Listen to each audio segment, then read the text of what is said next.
noches a todos. Bienvenidos a esta octava edición de la Noche de los Museos desde la ciudad de Concordia. Este año, por supuesto, en forma virtual, donde a partir de hoy y durante 6 noches consecutivas vamos a tener la oportunidad de recorrer los museos que tiene nuestra ciudad, que son 12 en total.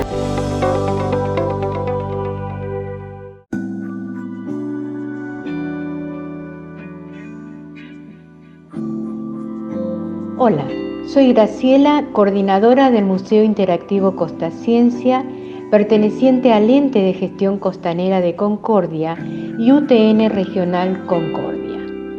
En esta Noche de los Museos 2020 te vamos a describir un museo amable con la comunidad.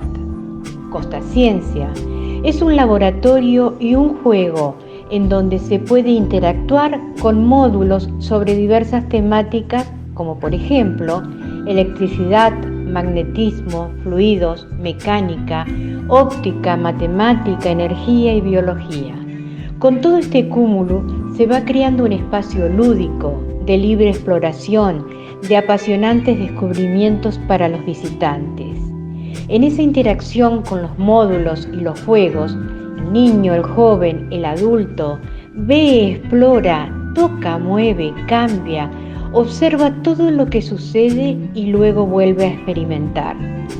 Al interactuar, involucra la mayoría de sus capacidades sensoriales, intelectuales, afectivas y racionales, que los lleva a generar nuevos procesos de aprendizajes y a hacer suyo el museo, como si fuese un laboratorio de ciencia divertido pero real. Que le tome confianza a experimentar y a errar sin temor. En cada módulo hay una historia que contar y una idea a descubrir para que los visitantes sean capaces de construir su apropiación. Hola, mi nombre es Martina y soy becaria del museo. Te quiero comentar que desde el punto de vista comunitario, la propuesta constituye una innovación en la región y contribuye al fortalecimiento de la cultura, un elemento clave en el desarrollo regional. Esta propuesta cultural comunicativa ofrece una posibilidad de inclusión social desde la ciencia y la tecnología esenciales para el progreso y para aportar nuevos conocimientos. Otro aspecto básico del Museo Costasciencia es también la oferta de variadas actividades que ofrece, como cafés científicos, capacitaciones, exposiciones temáticas, talleres y concursos. La entrada del museo es gratuita. Y te cuento que si bien el museo se encuentra cerrado, está generando, mientras dure el aislamiento, estrategias virtuales de apropiación y acercamiento al conocimiento científico, de tal forma que las familias encuentran en sus redes opciones divertidas e innovadoras para uso y disfrute del tiempo libre, como por ejemplo, explorando el cosmos, articulación con la ciencia, teatro de sombras, concurso Mi Stand en Costasciencia. Y por último, te comento que en el Museo Interactivo Costasciencia está prohibido no sentir, y te invitamos de parte de todo el equipo de Costasciencia en esta Noche de los Museos tan especial a jugar y participar de esta actividad para que pongas a prueba tus conocimientos y aprendas algo nuevo.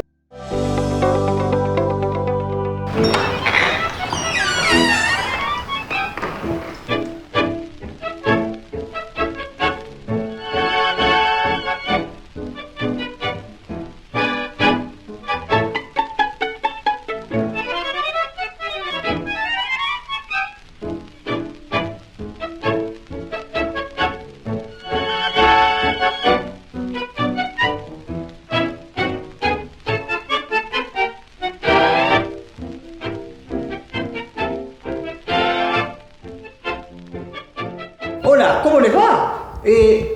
Bienvenidos.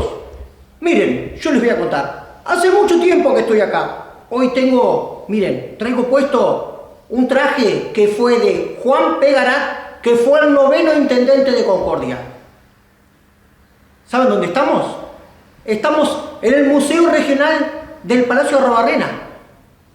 ¿Vamos a dar una recorrida? Venga, vamos por acá. Esta casa era de la familia Arruabarrena. La construyeron allá por principios del siglo XX. Esta casa es enorme, tiene 4 pisos y 40 habitaciones. La familia fue muy importante.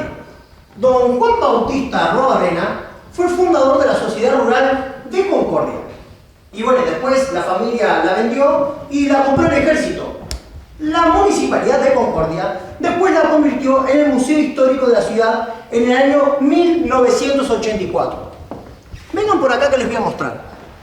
En esta sala se guardan todo tipo de uniformes históricos, arcos, flechas de los aborígenes y también sables antiguos, armas antiguas, piezas que donó el Instituto Ramiliano.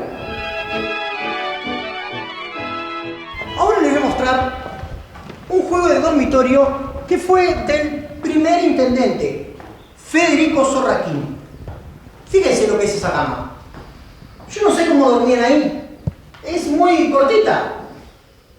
Porque, ¿saben qué? En aquellos años dormían medio sentados porque tenían miedo de que podrían ahogarse. Bueno, y en esta habitación vamos a encontrar accesorios de moda que son de fines del siglo XIX y principios del siglo XX.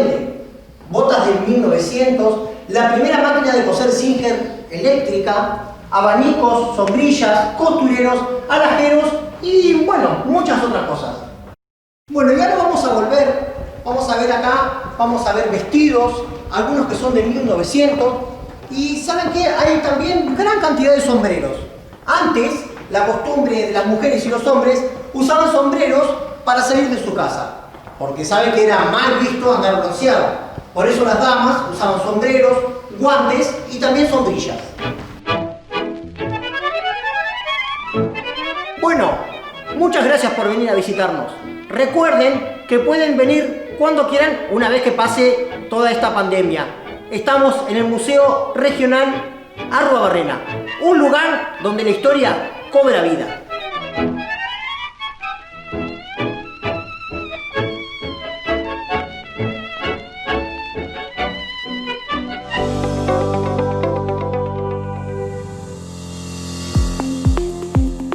Mi nombre es Adolfo Gorskin, estoy a cargo del Museo Judío de Entre Ríos, que fue fundado en el año 2007, hace 13 años, por el doctor Víctor Oppel, sobreviviente del Holocausto. Este museo rescata puntualmente la inmigración de judíos que vinieron a poblar los campos entrerrianos, y lo que queremos destacar es el origen de esa inmigración. Acá a nuestra provincia llegaron desde la zona de residencia fundada por el zar Alejandro II de Rusia.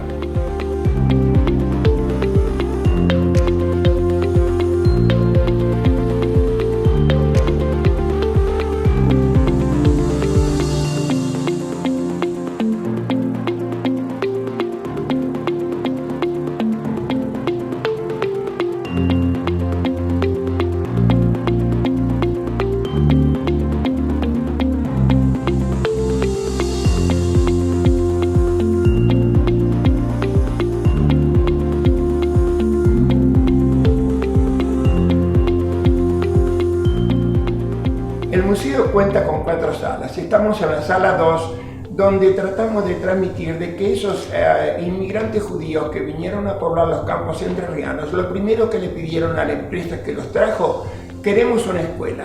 Tuvieron una escuela, además crearon templos, crearon cooperativas y tuvieron una relación excepcional con los criollos lugareños, una verdadera simbiosis.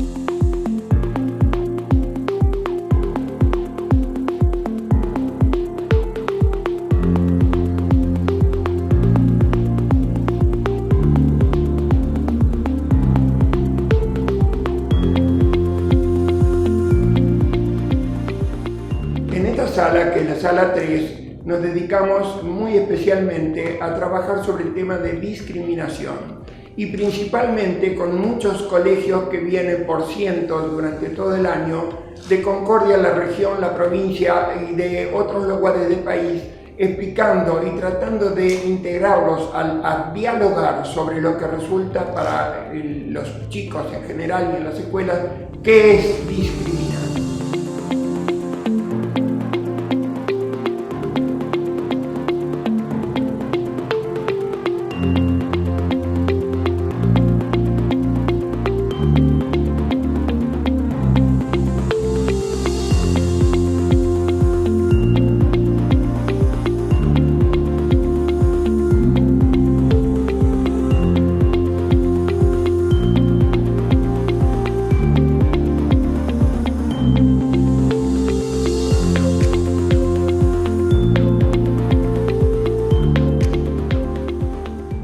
sala, que es la sala 4, hacemos exposiciones itinerantes. Permanentemente vamos cambiando distintas exposiciones que van llegando, sobre todo del Museo del Holocausto de Buenos Aires, que nos provee material. Acá puede exhibir cualquier artista local de Concordia absolutamente gratis, donde ya se han hecho ese tipo de exposiciones de pintura, de fotografías, y se llama la Sala Cultural del Museo, donde se puede acceder libremente para cualquier tipo de evento.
Soberbia construcción, emplanada en una de las partes más altas de la ciudad de Concordia, allí está el hogar gerontológico Juana Sarriegui de Istilart. Doña Juana, la esposa de don Domingo Istilart, uno de los hombres que más colaboró con la ciudad de Concordia. Un hombre que había llegado de Francia toda su vida, colaboró con cada situación que se fue dando en Concordia, con la historia. También formó parte de la sociedad rural y fue uno de los que autorizó la compra del castillo de San Carlos. Cuando muere, a temprana edad, doña Juana, él comienza a hacer obras más grandes y es así que compra esta zona. Este lugar fue desde el comienzo pensado para personas en situación de calle. Así también hizo construir en su momento el Hospital Koch para tuberculosos. El hogar de ancianos Juana Sarriegui de Istilart desde el año 32 comenzó a funcionar. Todo lo que encontramos aquí adentro viene con historia de aquellos tiempos. Es así que en el año 2014, con todo lo encontrado, se pudo llegar a reunir cada uno de estos elementos que formaron parte de esta gran casa desde el primer día. Es así que hoy nos encontramos con este museo. Allí podemos encontrarnos con elementos, con muebles como este sillón. Allí también nos encontramos con una vitrola que todavía tiene un disco de D'Arienzo. Estos muebles que fueron construidos para este lugar, como este espejo, los libros que también formaban parte de los elementos usados por aquellos tiempos. Imágenes, esas fotos que nos muestran parte de la historia del lugar. Aquí nos encontramos también con un elemento totalmente hecho de bronce para esterilizar por aquellos tiempos, en el año 30, en el año 40. Elementos como estos que fueron utilizados por cada uno de los residentes del hogar. Todos estos elementos pertenecen a ellos, desde billetes, estampillas, libros, billeteras, diarios de la época, un diario Nación del año 36, las imágenes y fotos de la familia Istilart, el escritorio tal cual como lucía en aquel tiempo, recibiendo a estos ciudadanos de distintos lugares que traían el bagaje de su historia. Las valijas que todavía contienen algunos recuerdos. Y aquí nos encontramos también con algunos elementos que nos van a servir para poder recuperar el meteorito. Ese meteorito que don Domingo Istilart lo encontró y hoy está en el Museo de Parque Centenario. Los invitamos a recorrer este museo. Es el Museo de Concordia. Es un museo nuestro.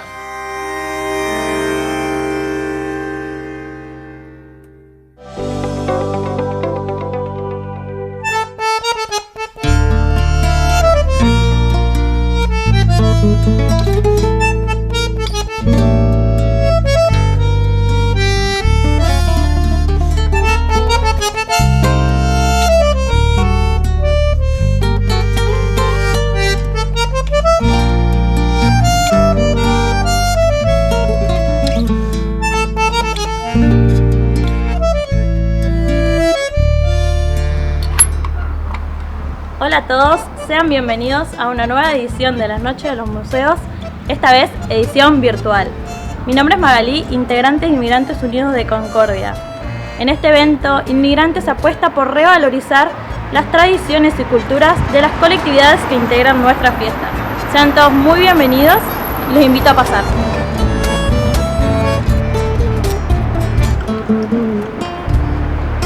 Bienvenidos, mi nombre es Felicitas, soy miembro de la Sociedad Italiana Unión Meridional. Les cuento que en el año 1904 fue fundada por italianos provenientes del sur. También un dato importante es que en el año 2011 nuestro edificio fue proclamado de interés patrimonial. Esta vez les voy a contar sobre la fachada de nuestra casa. En su parte superior se encuentra la familia italiana acompañada por las herramientas de trabajo, de gran valor para ellos. También, más abajo, van a encontrar la bandera del Reino de Italia. Me encuentro en la puerta, que es una puerta tallada en madera, y en su parte, en mi mano derecha, la van a encontrar el pueblo y una sirena que representa el mar. En mi mano izquierda podrán ver el volcán Etna y más abajo un caballo en dos patas, que representa la libertad. Finalmente, en la parte superior de mis puertas van a encontrar los escudos de las regiones del sur de Italia. Orgullosamente puedo contarles que nuestra casa ha sido sede de las ediciones anteriores de la Noche de los Museos. Junto a Inmigrantes Unidos de Concordia, los invitamos a disfrutar y a revivir las imágenes de esta hermosa muestra.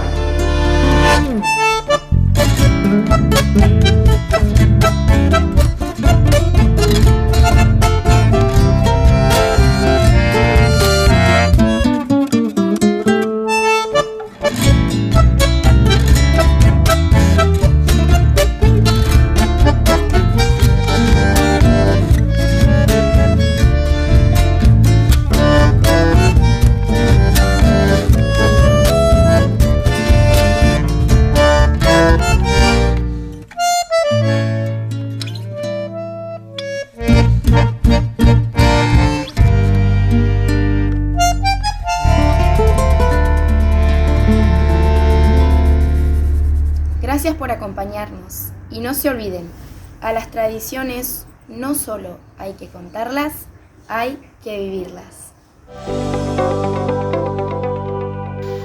Buenas noches, yo soy Martín José Humere, ex ferroviario. Durante 44 años trabajé en el ferrocarril Urquiza en el departamento de mecánica y toda mi vida me gustaron los museos, quise tener museos ferroviarios. Y ahora en este momento estamos trabajando en un proyecto de hacer el Museo Ferroviario de la Ciudad de Concordia. Y agradezco esta oportunidad para hacer conocer la que me dan en este momento esta institución, para hacer conocer al público cuál es la situación del Museo Ferroviario ahora.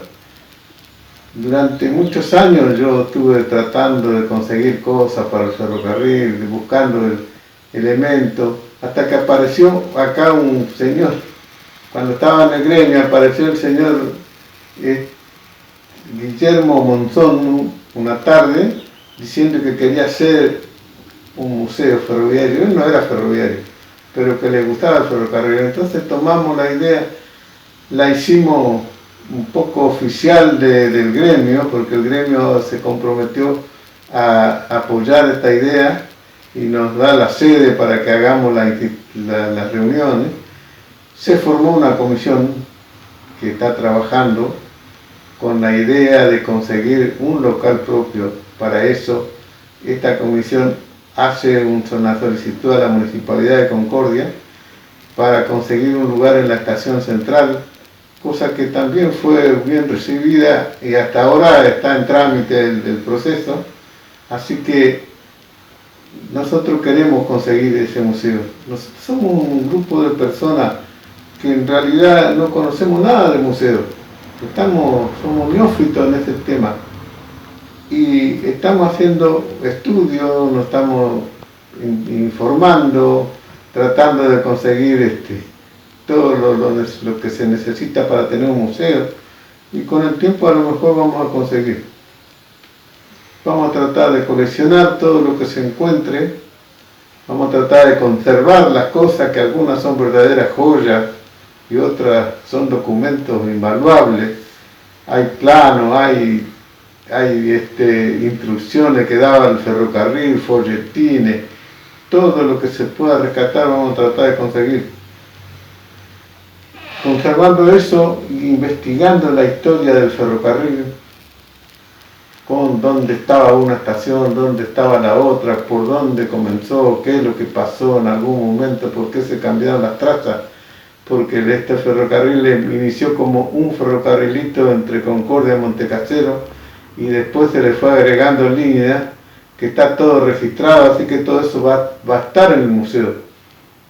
Y vamos a tratar de difundir todo lo que tenemos y además considero que es necesario educar a los jóvenes sobre lo que es el ferrocarril, sobre la necesidad del ferrocarril, sobre la necesidad que tuvo en su momento y la que va a tener en el futuro, para si queremos tener un país progresista. Muchas gracias.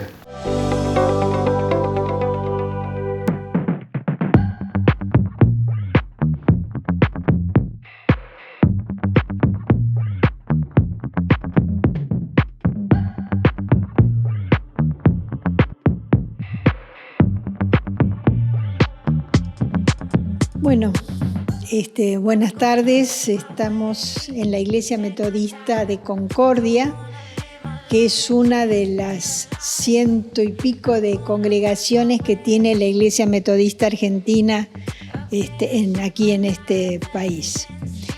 La Iglesia Metodista comenzó en Inglaterra por unos sacerdotes de la Iglesia Anglicana que en un momento dado comenzaron a reunirse en grupos más pequeños para incrementar sus estudios teológicos y orar, y eran muy metódicos en su forma de ser.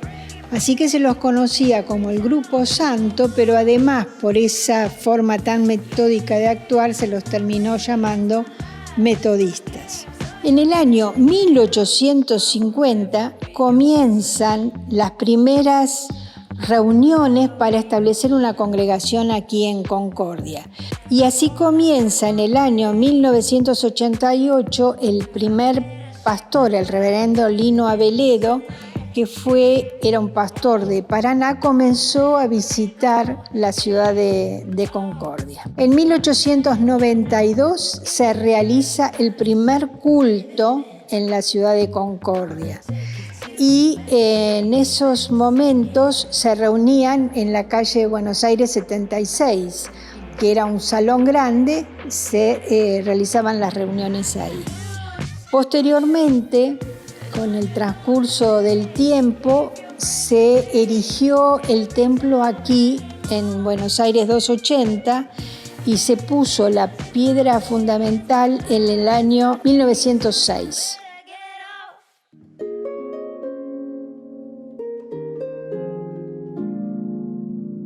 Desde el punto de vista social, siempre la iglesia estuvo conectada con la ciudad, y aquí en la ciudad de Concordia, en este templo, es donde se realizó la primera cancha de básquet para jugarlo en la parte delantera del templo, y aquí se fundó la Asociación Regional del Este Entrerriano de Básquetbol, y tenían su sede en la oficina del pastor. Y se continuó además y se introdujo y se enseñó el básquetbol en el Club Ferrocarril. Es decir, se mezclaron actividades cúlticas de educación con también actividades sociales.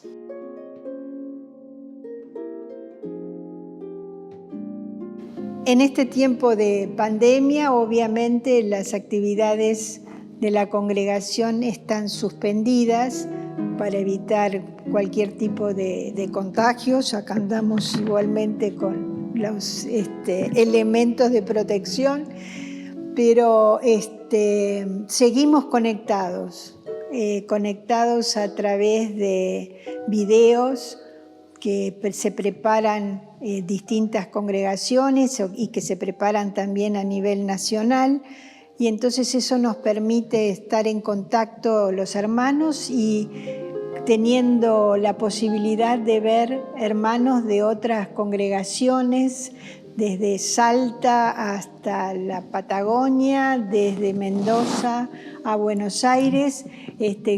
Hay laicos que colaboran con oraciones, con cantos, con mensajes, y eso nos permite estar conectados aún en medio de esta pandemia.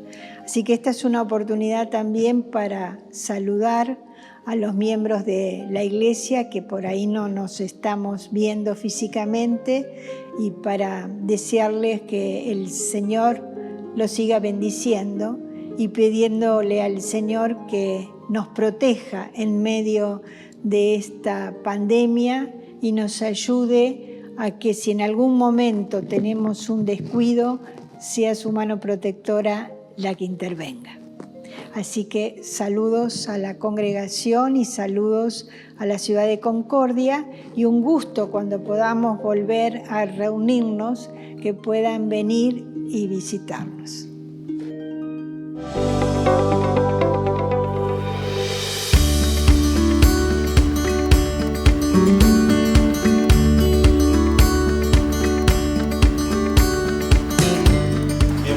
bienvenidos al Museo Militar Coronel Leopoldo Orenstein. Muy agradecidos por estar una vez más participando de la Noche de los Museos. Yo soy el suboficial principal Martínez, encargado del Museo Coronel Leopoldo Orenstein, museo que fue creado en el año 1995 por una idea de aquel entonces Teniente Coronel Anchus, y que también fue apoyado por el suboficial principal Arce, debido a las cantidades de elementos con los que contaba la unidad, de elementos históricos. Se llevó a la idea de poder crear este museo para que pueda ver la sociedad y para que el personal militar pueda apreciar también. Bueno, nuestro museo cuenta con 2 salas, ¿sí? Una sala temática donde podemos apreciar los distintos uniformes, cómo fue evolucionando desde el primer uniforme de Blandengue y cómo fue evolucionando en el tiempo. ¿Sí? También contamos con un uniforme que, si bien no es de Blandengue, es de un regimiento que participó en las invasiones inglesas, que es de un regimiento de Escocia, el regimiento número 71, ¿sí? Que combatió y bueno, tuvo la desgracia de perder su estandarte, que se encuentra hasta el día de la fecha en custodia en el convento. Bueno, nos encontramos en la segunda sala, que vendría a ser la sala de armerías. ¿Sí? Nos encontramos en este lugar con el uniforme del general Anchus, quien fue el creador de este museo, ¿sí? Que entregó su uniforme en comodato a la unidad, y su sable, que es una réplica del sable del general San Martín. En este museo en esta sala podemos encontrar los distintos armamentos, la evolución del armamento, ¿sí? Desde la lanza que utilizaron los primeros blandengues hasta los sables y fusiles y carabinas Mauser. Bueno, nuestro museo está ubicado en el Regimiento de Caballería del Tanque 6. Los esperamos su pronta visita una vez que este tema de la pandemia se termine y puedan apreciar de nuestra valiosa historia militar.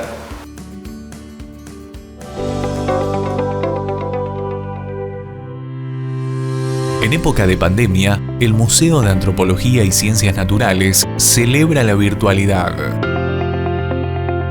El comienzo del año 2020 nos encontró trabajando junto al personal y la colaboración inestimable de los voluntarios en la conservación preventiva de las colecciones, en el registro y la preparación de nuevas incorporaciones, en la documentación gráfica y digitalización. Había planificación y metas a cumplir, pero la pandemia de COVID-19 nos obligó a modificar nuestras tareas y reorganizar todas las actividades. Ya no habría voces, exclamaciones de asombro, juegos ni actividades grupales. Es así como comenzamos a ampliar los recursos virtuales para comunicarnos y continuamos con las actividades de educación, difusión y divulgación, aprovechando las herramientas de Internet. El 18 de mayo, en el Día Internacional de los Museos, fuimos parte de Museos Conectados, presentando un patrimonio destacado, invitados por la red Recuperar. Estuvimos en la organización del taller online de capacitación docente sobre cristalografía y crecimiento de cristales. El museo va a las escuelas, una propuesta que desde 1997 nos permitió capacitarnos junto a docentes y llegar a los alumnos. Este año se realizó en forma virtual. Pusimos en marcha el primer archivo digital del patrimonio cultural inmaterial, proyecto anhelado por su creadora, la museóloga Silvia Setur. Se continúan recuperando historias del pasado que dejan a sus protagonistas en el recuerdo comunitario, con temas diversos y participación libre, con el invaluable aporte de vivencias que construyen la identidad entrerriana. El aporte de varias ciencias nos permiten conocer y valorar el patrimonio entrerriano y así conservarlo para futuras generaciones. Moradores del territorio entrerriano, escudriñando el pasado, es un ciclo que organizamos desde el museo junto a la municipalidad y a CTM para la socialización del conocimiento. Con la excelente respuesta de invitados e invitadas y la cooperación de distintos organismos, participaron destacados científicos y científicas que nos permitieron conocer el pasado de todo el territorio. Las disertaciones y exposiciones del ciclo Moradores del Territorio Entrerriano se encuentran disponibles en el canal de YouTube del Museo de Antropología para que puedan ser consultadas en cualquier momento. Comenzamos un micro radial que denominamos Para Conocer lo Nuestro, invitados por el programa Ágape de FM UNER. De esta forma continuamos, a través de distintos medios, divulgando el conocimiento y la historia que atesora el Museo de Antropología y Ciencias Naturales. Y seguimos organizando todo para que cuando pase la pandemia, poder recibirlos con las puertas abiertas.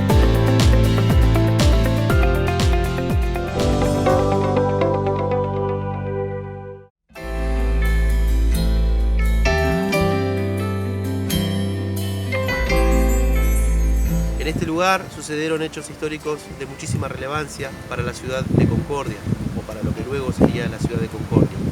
En 1722 se conoce como el primer asentamiento en este preciso lugar, que se llamaba Paraje Itú. Los jesuitas vinieron a este lugar porque necesitaban seguir transportando lo que era la yerba que traían desde el norte, desde la zona de Yapeyú, desde las misiones. Ellos, junto a un grupo de aborígenes, guaraníes, fundaron este lugar como un pequeño puerto o como un pequeño muelle desde donde volvían a embarcar la yerba mate y algunos cueros que traían desde el norte. Es decir, en la zona de Federación desembarcaban en carretas todo lo que es la yerba y también todo lo que es los cueros, lo traían por tierra hasta acá y lo volvían a embarcar por el río. El río era utilizado como canal de navegación, pero obviamente, y debido al Salto Chico y al Salto Grande, se impedía la libre navegación. Ellos estuvieron por espacio de 40 años en este lugar y tenían la ruta de la yerba tanto hacia el sur, hacia la ciudad de Buenos Aires, en donde ahí se comercializaba muchísimo y los cueros obviamente se exportaban. Ese fue el primer lugar histórico en este lugar. Ellos plantaron naranjas y por eso se llamó Naranjal de principio, y construyeron un oratorio a San Antonio, en advocación a San Antonio. Ellos rescatan desde ese lugar a San Antonio, los jesuitas, y pusieron un oratorio en este lugar, además del puerto y la parte comercial que ellos manejaban. Hacia 1757 comenzaron, en realidad unos años antes, comenzaron lo que fueron las guerras guaraníticas, en donde la corona española le cedía algunos terrenos a los portugueses, y dentro de esos terrenos estaban las misiones jesuíticas. Obviamente los guaraníes, los aborígenes que trabajaban codo a codo con los jesuitas, se enojaron y armaron como una suerte de rebeliones, y esa guerra duró algunos años. Entonces esta zona empezó a ser insegura y construyeron un fuerte en Salto, aquí enfrente. Ese fuerte se inundó, hubo una gran inundación, se inundó y se trasladó para este lugar porque ya estaba limpia la zona y había como una especie de muelle, y ellos comenzaron a manejar la parte de la ruta de la yerba que continuaba, la ruta de los cueros, y también la parte de armas, digamos, o víveres que le dejaban para que al ejército realista, al ejército español, para continuar con la guerra hacia el norte. Hacían lo mismo, lo único que por Uruguay. Dejaban las cosas aquí, en carretas las trasladaban y volvían a navegar hacia el norte. Luego se trasladó para este lado y hacían lo mismo hacia el norte, obviamente. Eso se llamó San Antonio del Salto Chico. Ya no era como una estancia como aquel paraje de Itú, ya era algo más como un poblado. Tenía unas 40 casas, una escuela para muchachos, un cementerio, una pequeña capilla. Ya era como un poblado. Vivían varias familias, 40 casas es un número importante, y bueno, trabajaban con la mercancía, digamos, es decir, todo lo que era la zona portuaria de este lugar, se convirtió en el tercer puerto más importante del Virreinato del Río de la Plata. El primero era el de Buenos Aires, el segundo era el de Rosario, y este llegó a ser el tercer puerto más importante de navegabilidad del río, del Virreinato del Río de la Plata. Eso fue el primer vestigio de población que hubo en este lugar, en la zona de Concordia, hacia 1768-69 más o menos, ya estaba muy instalado y duró hasta finales de 1700. 1799, 1800 dejó de tener relevancia histórica este lugar porque no era un lugar seguro.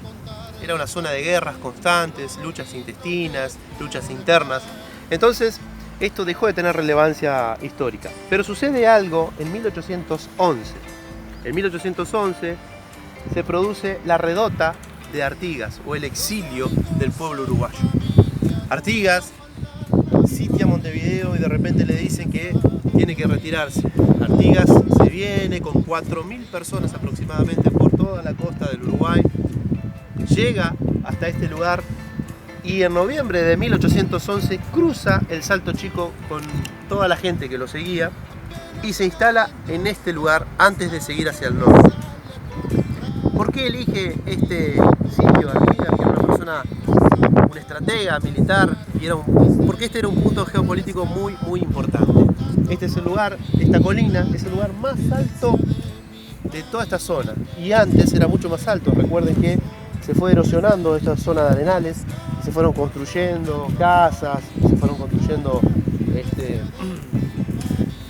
otro tipo de casas, podríamos decirlo, y este era el lugar más alto de todos. Entonces Artigas tenía una visión hacia el Uruguay, es decir, por si lo perseguían los realistas desde Montevideo, una visión hacia el norte por los portugueses, es decir, hacia la zona del Salto Chico, tenía toda la visibilidad que podría llegar a tener, y obviamente desde acá esperaba hacia el sur las tropas que lo iban a ayudar de Buenos Aires, es decir, apuntando hacia allá, hacia el lado de Buenos Aires, él podría ver, obviamente que la ciudad no estaba, podía ver hacia el campo si llegaban algún día las tropas. Obviamente que esto no sucedió y no llegaron. Luego Artigas sigue su viaje hacia el norte y ya al tiempo vuelve a cruzar a la banda oriental. Llegamos a 1882.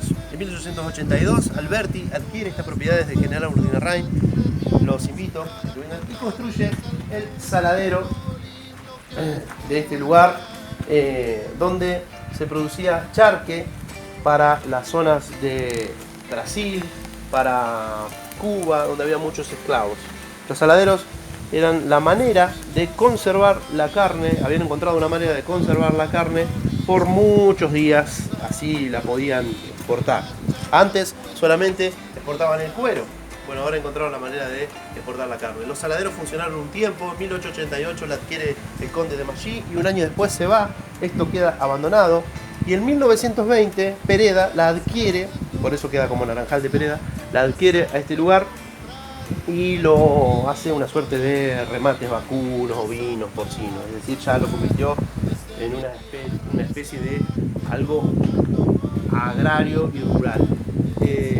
En 1960 intentan construir un centro de salud mental, por eso ustedes verán ya ladrillos huecos en esta parte, nada que ver con la construcción de antaño. Aquí está la construcción nueva de ese lado y de este lado está la construcción vieja con los ladrillos de antes. Intentaron construir un centro de salud mental que no fue aprobado y los últimos habitantes ya son de 1980. Luego este lugar fue saqueado, incendiado y puesto en valor unos años más adelante. Bueno, muchísimas gracias por haber venido con nosotros al Naranjal de Pereda, a este saladero. Gracias por intentar querer conocer nuestra historia, nuestra identidad propia de la ciudad de Concordia. Invitamos a las escuelas, a las instituciones, a que cuando pase esta pandemia se acerquen a este lugar y podamos conocer un poquito más de nuestros orígenes de Concordia.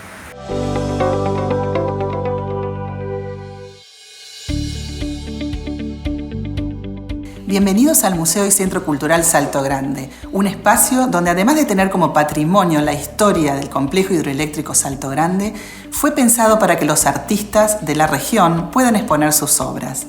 Es un edificio amplio y accesible, a solo 20 kilómetros de la ciudad de Concordia y que fue inaugurado el 21 de septiembre del 2002. Donde hoy funciona el museo, originalmente funcionaba la estación Ashui del ferrocarril General Urquiza. En nuestro espacio de historia contamos con una línea de tiempo que nos indica cómo desde 1890 este proyecto de la construcción del complejo hidroeléctrico de Salto Grande ha ido madurando. Previo a la formación del embalse artificial, se realizó un importante rescate arqueológico donde fueron hallados muchísimos objetos que aquí se exhiben. Mediante la exhibición de diferentes instrumentos e ilustraciones, se pueden apreciar las diferentes etapas de construcción de esta gran obra binacional. En nuestro espacio ambiental podemos encontrar una maqueta de la escala para peces, que permite comprender la migración de peces del río al embalse. Presenta además una escena que intenta recrear la biodiversidad de Salto Grande. Se exhiben dioramas de peces, aves, reptiles y mamíferos.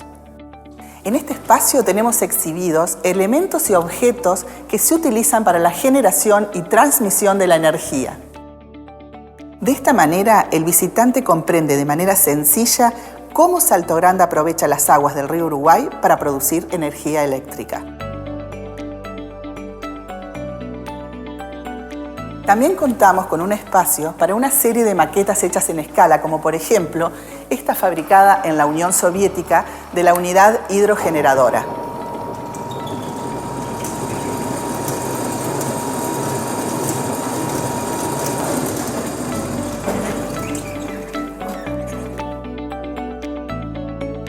Un espacio de exposición destinado a los artistas de la región de Salto Grande para que puedan en él exhibir sus obras.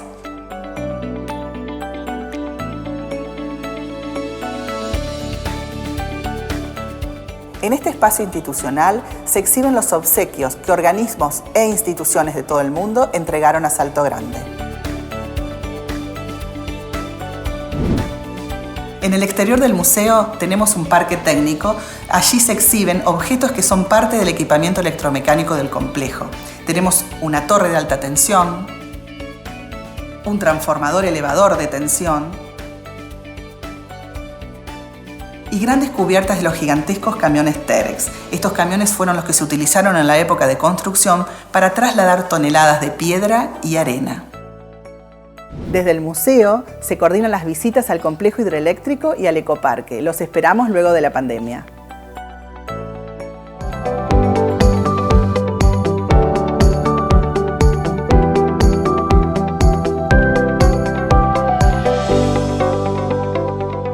Bienvenidos al Castillo San Carlos, residencia del empresario francés Eduardo de Machy, que se terminó de construir en el año 1888. La familia, él, su mujer y su hijo, habitaban en esta casa que tenía 27 habitaciones y además tecnologías nunca antes vistas acá en la ciudad de Concordia. Calefacción central, iluminación a gas y agua corriente eran solo algunas de las cosas que tenía la casa. Vivieron acá nada más que 3 años. La importancia que tuvo esta familia fue la económica. Tenía más de 6 fábricas instaladas acá en el parque, en el Parque San Carlos, que le daban trabajo a más de 1.200 personas.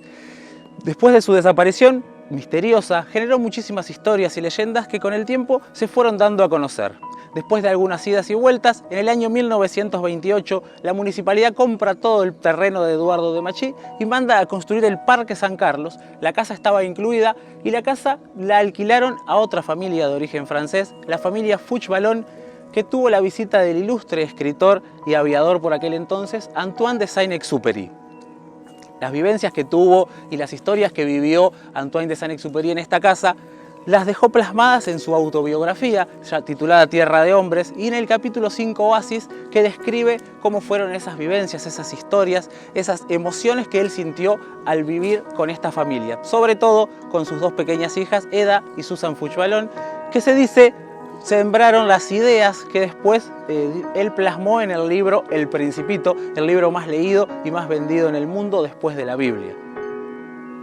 En el año 1935, la familia Fuch-Ballon decidió dejar de alquilar la casa y el castillo quedó en una especie de abandono, hasta que en 1938 fue víctima de un incendio que lo sumió en el abandono. Desde ahí, 80 años de vandalismo, robos.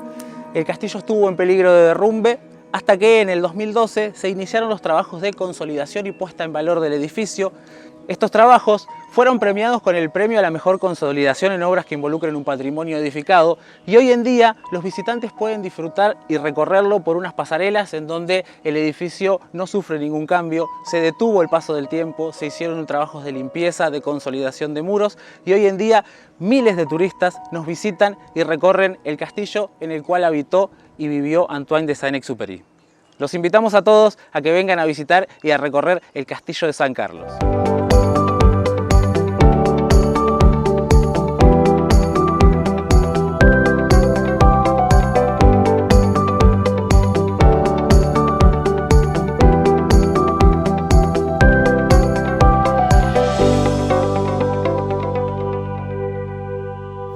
Y bueno, hemos llegado al final de las noches de los museos y con Fabián Rivero, el coordinador, tenemos que agradecer el gran trabajo de este gran equipo que ha trabajado para estas noches que son maravillosas. Sí, realmente decirte que sin la ayuda del equipo de comunicación, sin los camarógrafos, sin los fotógrafos, sin la predisposición de cada uno de los museos de hacer las entrevistas, no lo hubiésemos realizado. Nosotros años anteriores lo único que hacíamos era convocarlos, abrir las puertas de los museos y esperar que la gente vaya.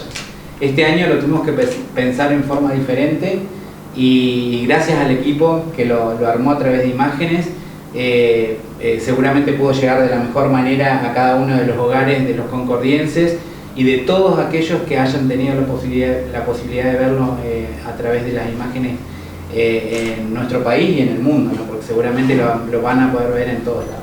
Sin dudas, pero también agradecer a instituciones, la Comisión Técnica Mixta de Salto Grande, Delegación Argentina, también con un aporte importante, digamos, para que esto se pueda realizar. Sí, el apoyo de ellos fue fundamental, también a Flower Shop por el arreglo floral, que siempre están presentes, a Lincoln por habernos prestado las salas del Centro de Convenciones, al equipo del Centro de Convenciones, a la Dirección de Prensa Municipal, a la Subsecretaría de la Dirección de Cultura y a todos los museos, obviamente, a mi equipo de la Coordinación de Museos y bueno, y a todos los que manejan las redes sociales de las distintas secciones del municipio, que es por donde se transmitió cada una de las noches y seguramente lo pudieron ver desde su casa. También el apoyo incondicional, ¿no?, del presidente municipal, Alfredo Francolini. Y de nuestro secretario de Coordinación de Gestión, Fernando Barroso.